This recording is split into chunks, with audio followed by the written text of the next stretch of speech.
കാടുപിടിച്ചു കിടക്കുന്ന സ്വകാര്യ സ്ഥലം ശുചീകരിക്കാൻ നടപടി വേണം. മഹിളാ മോർച്ച നേതാക്കൾ നഗരസഭാ സെക്രട്ടറിക്ക് പരാതി നൽകി.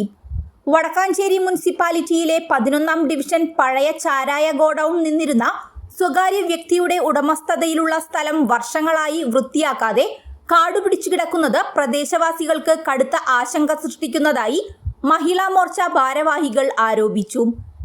ഈ സ്ഥലത്ത് കുറ്റിച്ചെടികളും കാടും വളർന്ന് പാമ്പ് ഉൾപ്പെടെയുള്ള ഇഴജന്തുക്കളുടെ ശല്യം തുടർക്കഥയായിരിക്കുകയാണ്. സമീപ വീടുകളിലെ താമസക്കാർക്കും ഇതുമൂലം ഏറെ ബുദ്ധിമുട്ടുണ്ടാകുന്നതായി പരാതിയുണ്ട്. മഴക്കാലമായതിനാൽ കൊതുക് വർദ്ധിച്ച് പകർച്ചവ്യാധികൾ പടരാനുള്ള സാധ്യതയും നിലനിൽക്കുന്നുണ്ട്. പൊതുജനാരോഗ്യത്തിനും സുരക്ഷയ്ക്കും ഭീഷണിയായ ഈ സാഹചര്യത്തിനെതിരെ നടപടിയെടുക്കുവാൻ വടക്കാഞ്ചേരി മുനിസിപ്പാലിറ്റി സെക്രട്ടറിക്ക് പരാതി നൽകിയതായും ഭാരവാഹികൾ അറിയിച്ചു. അടിയന്തരമായി സ്ഥലപരിശോധന നടത്തി ആവശ്യമായ ശുചീകരണ നടപടികൾ ഉറപ്പാക്കുകയും പൊതുജനങ്ങൾക്ക് സുരക്ഷിതമായ അന്തരീക്ഷം ഒരുക്കുകയും ചെയ്യണമെന്ന് BJP വടക്കാഞ്ചേരി ഏരിയ കമ്മിറ്റിയും ആവശ്യപ്പെട്ടു.